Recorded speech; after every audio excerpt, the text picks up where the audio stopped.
Hi, this is David Yazdi. We're here today with Jiwoo. He is the founder of the Sinulon Institute and a researcher. We're starting a new concept today called 5-minute papers, where we take scientific papers and try to work with the author to condense the contents down into a 5-minute talk. So very excited today to have Jiwoo here. Jiwoo? Hi, David. I'm Jiwoo, Jiwoo Wang. I'm glad to have this opportunity to describe some of the research that we do at Sinulon. If you want to find this paper on PubMed, the exact title is Human-Induced Pluripotent Stem Cell Culture Methods Under cGMP Conditions. And the authors are Rivera, Zhao, Ni, and Wang. This paper is to describe how to do tissue culture in cGMP conditions. Can you give us an example of what you're talking about? Like, what's the difference? How is this any different than regular tissue culture? So the paper was based on the work of a team that I lead. The team is composed of about, let's say, 5 PhDs, maybe 15 technicians, all the way through the process. What the paper is about is how to culture and manage induced pluripotent stem cells under GMP environment. Induced pluripotent stem cell is a concept of making stem cells that can become any human tissue cell type with unlimited potential to divide. Essentially, you can keep them forever. You can make any body cells you like with just beginning one cell. So the potency is unmatchable. That's why the whole technology won the Nobel Prize in 2012 for Dr. Yamanaka. Who was the first to identify a process that can turn stem cells. Now, since then, there are thousands, if not tens of thousands of papers published on the basic science, the basic technology, how to make stem cells and how to make iPSC stem cells into other cell types.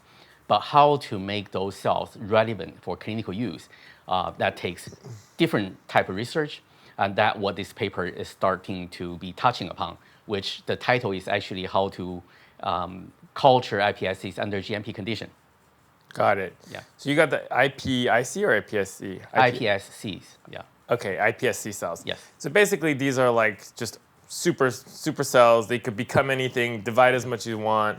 So tons of application potential.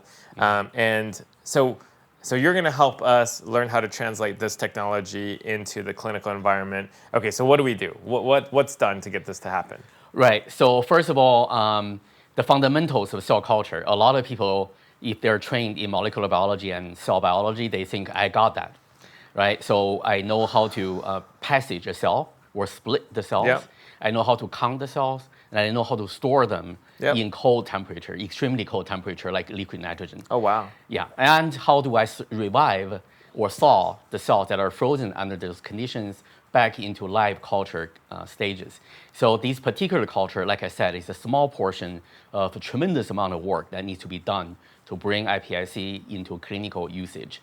So in this particular paper, we talk about some really fundamentals, such as what medium to choose. That's GMP, means it's clean enough for the cells to be eventually allowed by the FDA into clinical trials. Gotcha. Yeah, the other is how you count the cells. That really sounds trivial. But if you're doing it under GMP, it's not trivial at all. Got it. You got to validate the equipment, you got to validate the process, you also actually have to qualify the operators to do just that. So these are the examples. You can choose many different medium to grow iPSCs. Under GMP, you should use defined medium. Like So such that as? means like everything in the medium is well defined, it's known. So there's no serum, for example, which is not defined, and there's no animal products as far as possible. So those are the details a lot of research labs do not know or do not care, but it is Gotcha. critical. Gotcha. The other details, such as the manipulation of the cell culture, in a typical research lab, you can pipette your cells or medium in and out in the tissue culture hood. Under cGMP, the process is different. You actually have to have at least 2 operators at the same time.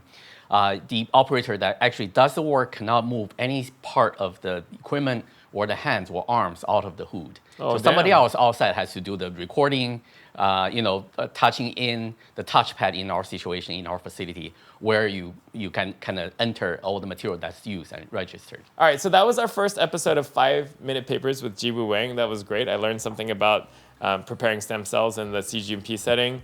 I'm going to be meeting a lot more professors here at the Sinulon Institute, but at other universities as well. And what I'm thinking is people are kind of lazy and they don't want to read a whole paper. We're just going to do more of these videos to kind of get this concepts out so more people can learn more about what's actually going on in the academic setting and academic environment. Quick question for you. If you know of a professor that you'd like me to do a 5-minute paper with, put the name in the comments below. Or if you are that professor, hit me up. LinkedIn, YouTube, whatever, and we'll come down and we'll do a quick video. Thank you so much and see you in the next one.